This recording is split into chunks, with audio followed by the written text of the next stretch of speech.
everyone, and welcome to the latest episode of Are You Kidding Me? I'm Naomi Schaefer-Riley, a resident fellow at the American Enterprise Institute.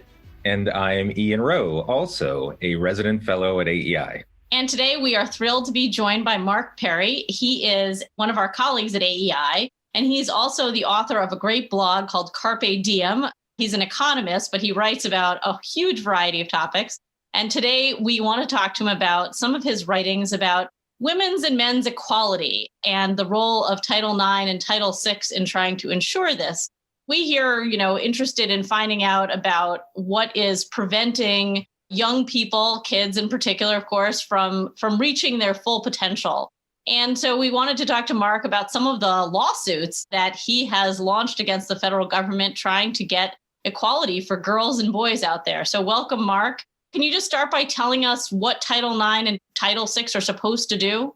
Actually, just to clarify, they're not really lawsuits. What I've done is filed Title IX complaints against universities that are violating Title IX, which was passed in 1972.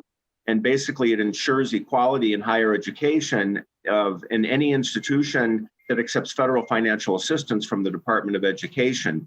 So really what it says is that men and women are not supposed to be treated differently, or they're supposed to have equal rights in higher education for programs. And the same thing applies for race, color, and national origin, which is Title VI.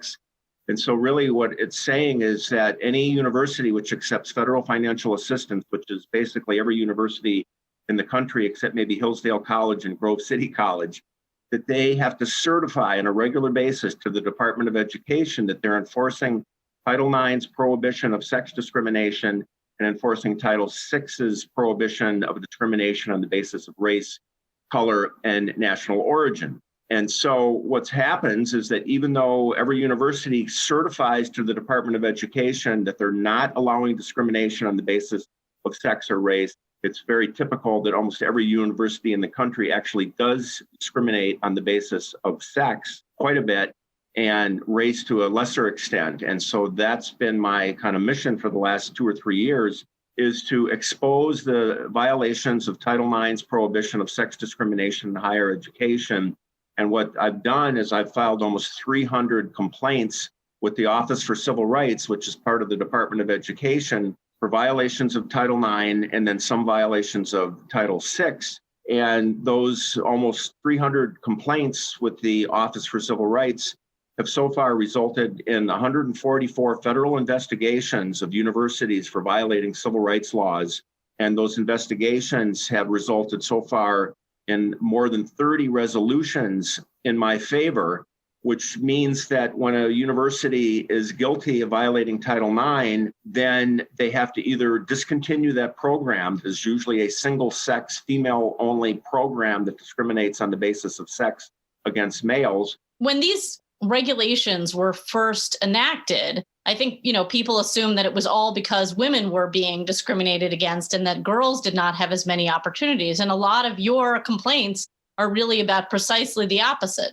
That's right. So, originally it was intended to make sure that women did not face any barriers in higher education or didn't face any, discrimination or barriers to being successful, getting through college and through graduate school. And so what's interesting is that in 1972, when Title IX was passed, women were underrepresented and they were a minority in higher education. But shortly after that, actually in 1979, women started to outnumber men by college enrollment, and they outnumbered men by degrees, bachelor's degrees and master's degrees and associate's degrees in the early 1980s. So for the last 40 years, it's actually been men who have been an underrepresented minority in higher education, and yet we're acting as if women are still facing all these obstacles and challenge when, I always call it one of the greatest educational success stories in history, that women have risen to overtake men in almost every area of higher education, and yet we're still pretending like we're back in the 1950s or 60s and acting like women are so weak or inferior that they need all of this extra help and attention and resources to try to be successful, when it's really now men who are the ones who are underrepresented, but that gets no attention. What gets attention is just still that, women are underrepresented in computer science and engineering. That's kind of the main mantra now. But in terms of overall enrollment, overall degrees, all the way up to the doctoral level, women outnumber men throughout all areas of higher education at every level. And so it seems clear that whatever justification there might have been in the past for women to get some disproportionate share of campus resources, there's no justification anymore. And not only is there no justification, it's also illegal for universities to provide resources on the basis of sex where they are showing favoritism or they're excluding one sex. That's illegal. And that's why I think I've had success so far with the Office for Civil Rights agreeing that most of my complaints are valid. Well, talking about how things have changed since 1972, you just said the violation, you can't discriminate based on sex. For the purpose of this conversation, how many genders are there? How many sexes are there? Well, according to, I guess, the Office for Civil Rights right now, they are looking at biological sex because that's what Title IX said in 1972. No person. Is there some other kind of sex other than biological sex? Well, I don't think so. Yeah, you're trying to get us into trouble. I mean, but Title IX says no person on the basis of sex shall be discriminated against. So according to Title IX and most of the complaints I've filed, I've tried to stay away from the multiple gender, situation or issue, although I think that it actually does support my case because, for example, the first civil rights complaint I filed was against Michigan State University for the women's only lounge that they were maintaining up until 2017. And I found out later that not only was I complaining that it was discriminatory against men, but the transgender community on campus at Michigan State was complaining because it wasn't clear if they were transgender male, transgender female, would they be allowed in what was called the women's only lounge? So I think the fact that is now awareness of multiple genders, I think that supports my case that there really shouldn't be any programs that discriminate on the basis of sex or gender. And so actually the transgender development actually, I think, kind of supports my position that programs should be open. It's a little funny the way, and you said this, that the schools, of course, have to certify that they're not discriminating while they're also doing this. And it reminded me of the story from several months ago at Princeton, where the president had said, we are guilty of systemic racism and all sorts of things. And the Trump administration said, oh, you're guilty of systemic racism. Well, we better start investigating. And it just seems like there's this kind of cognitive dissonance that's going on here in terms of the language we use to talk about this. But wink, wink, nod, nod. We all know that we're really, discriminating about certain things, just the things that we find appropriate. Yeah, sure. And they talk about how this emphasis on diversity, equity, and inclusion, is kind of the mantra now in higher education. And yet they're running programs that are exactly the opposite. It's uniformity, inequity, and exclusion. When they're running programs that clearly discriminate on the basis of sex. And so they're excluding almost half of the relevant population. And yet they're proclaiming their commitment to inclusivity and equity and diversity, and yet they practice the exact opposite in a lot of their programs. So that's another part of that cognitive dissonance that you're talking about. I mean, on the topic of race and the parallels, so, Ibram Kendi has this ideology, that, quote, the only remedy to past discrimination is present discrimination. The only remedy to present discrimination is future discrimination. So there is actually this growing acceptance of this idea that it's actually sort of okay to discriminate to kind of make up for past disparities. What do you think is the end game if you continue to follow that kind of ideology? Yeah, well, then I guess that's the whole kind of, I think, flawed approach that new discrimination is going to somehow make up for past discrimination, but then it's just a new era of different people are discriminated against. And I don't think that moves us anywhere close to having a colorblind society. And so that, I think, is kind of a dangerous path. And we've seen that, in higher education now and outside higher education.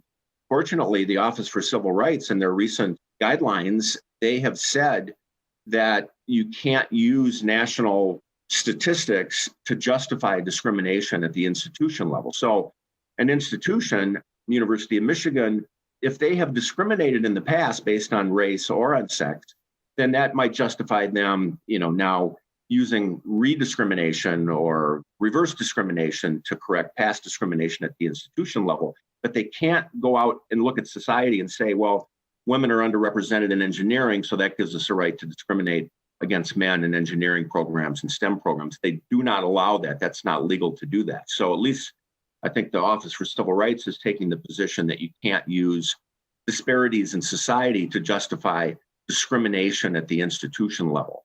How long do you think that's going to last? I mean, a lot of your success has taken place under the Trump administration. We have a new president now. What is the capability of the Biden administration to alter these rules, or to, simply decide not to investigate all the complaints that you are bringing to them? Well, that's interesting. Everybody's kind of wondering now how things are going to change. And of course, there's part of Title IX that I think is more controversial and be more subject to change, and that's the whole campus sexual assault area. But then, of course, that involves, due process and a lot of complicated legal issues, two sides to the story. Alcohol is usually involved. That part of Title IX, I think, could change under Biden. Under my part of Title IX, which is just, Title IX is very clear, saying you can't discriminate on the basis of sex. The violations I've pointed out are very clear violations of a very clear law. And so I'm hoping that in terms of my advocacy for civil rights for Title IX and Title VI will continue under a new administration.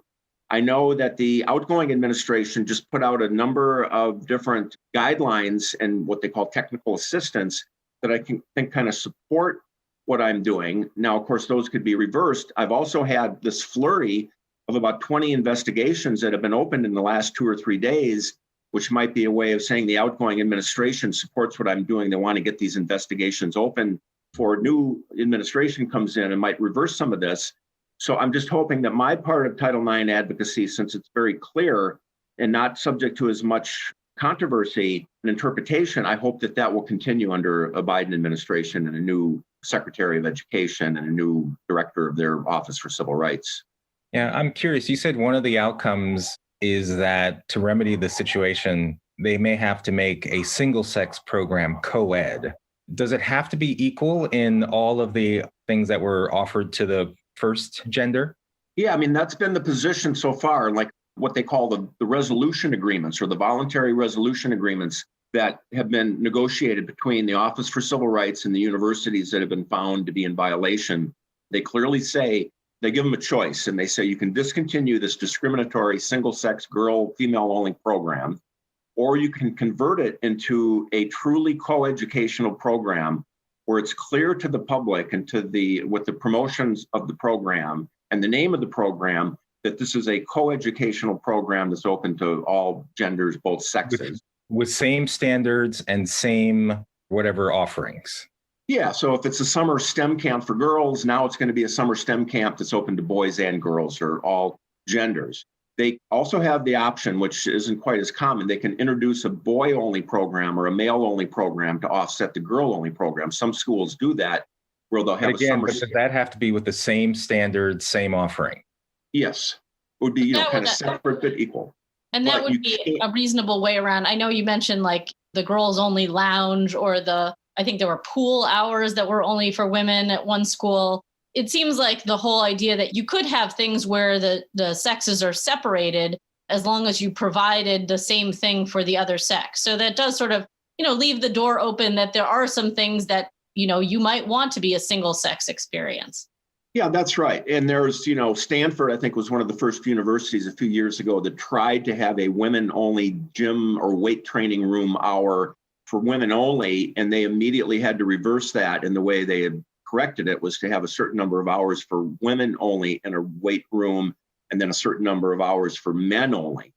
And so the other investigation that's going on now is it was for a women only swimming pool hours, which again, I think they can correct that by having a men only swimming hours in a campus recreation facility. But you can't just say, okay, we're going to have this special treatment for women during certain hours of the week, but then we're not going to have the same treatment for men. So yeah, it's kind of like that's the standard, is that you could have separate but equal. So if Michigan State had a men-only lounge and a women-only lounge, which probably was the case 50 years ago, then it would have been okay. But you can't show favoritism or have any restrictions based on sex. And so that's where generally what happens is a university, when they get caught, they have to convert a girl or female-only program into a program that's open to all genders. Sometimes they'll let them keep the name. If it's the, GEMS program, the Girls in Engineering, Math, and Science, they can keep the name because they may have, some of these programs are 25 years old. So sometimes there's kind of a brand name associated with a certain program that's been operating for decades. they'll let them keep the name, but only if they can clearly communicate to the public and through their promotional materials that this program is open to everybody and it's not restricted based on sex or gender. So, Mark, let's pivot. You continue to do great work in this area where you identify the incredible growth of girls and women relative to what's happening with boys and men. You create these fantastic charts.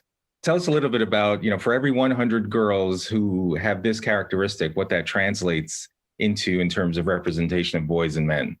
Yeah, and what I did, there's kind of an educational researcher named Tom Mortensen, who maybe about 20 years ago, I think it was, maybe at least 10 years ago or more, created this whole, document that for every 100 girls, there's this many boys or men. And it was getting kind of outdated. And so about 3 or 4 years ago, I asked him if it would be okay for me to kind of take that project and update all of the data that he had done, maybe 10, 20 years ago.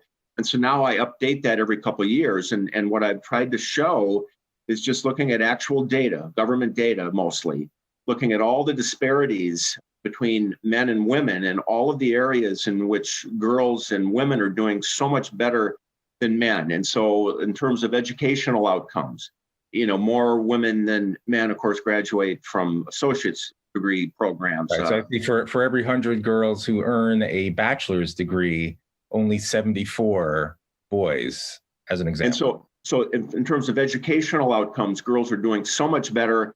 More girls than boys go to college, of course. More girls than boys in high school graduate in the top 10% of their class. Girls take more honors programs and AP classes.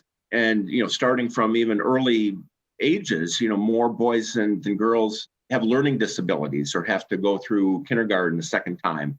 So right from early ages, girls are doing much better than boys. And then that translates out into, in terms of health outcomes, addiction issues. There's more men than women who face mental health issues.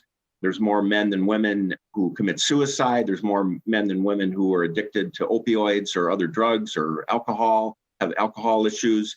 There's more men than women who are homeless. So on a whole variety of dozens of different measures, it's very clear that women are doing much better than men, and men are really suffering in a lot of ways.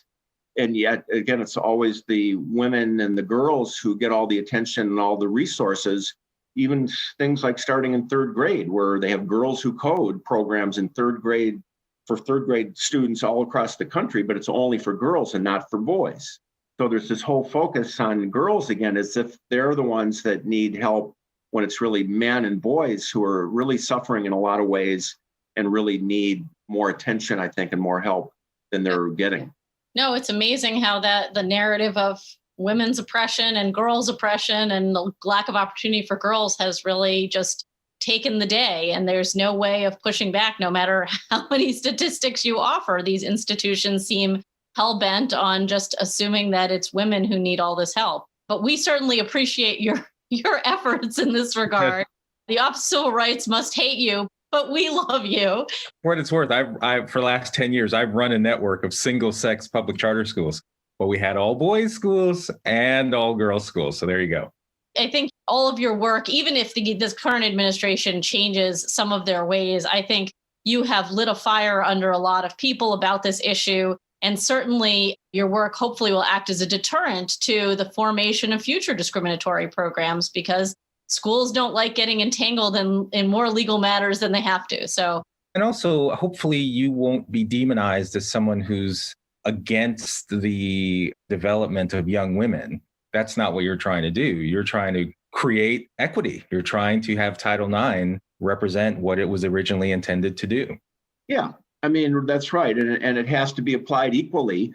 And again, it's no person on the basis of sex. And so I think what's happened is that universities have not been challenged at all. And that's why new programs develop all the time. And so that's where I think, some of the work I've done will just kind of deter future development of programs that violate Title IX, because as you said, Naomi, universities don't like the federal government investigating them.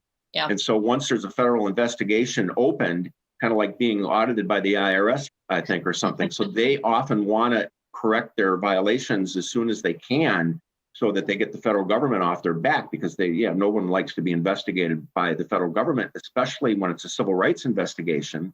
And then there's, potential publicity for the university after they're exposed for violating federal civil rights laws and pretending that they're all committed to diversity, equity, and inclusion, but then they're just in blatant violation of federal civil rights laws. And so I think that's the change that I'm hoping to make, is to make universities more aware now that they have small armies of diversicrats and diversity officers that maybe they certainly have enough people. Yeah. All right. Well, thank you so much, Mark Perry, for joining us. We hope you will join us again for another episode of Are You Kidding Me? You can find this podcast on the AEI website or wherever you get your podcasts. So I'm Naomi Schaefer-Riley. And I'm Ian Rowe. Mark, thank you. Thank you. Thank you.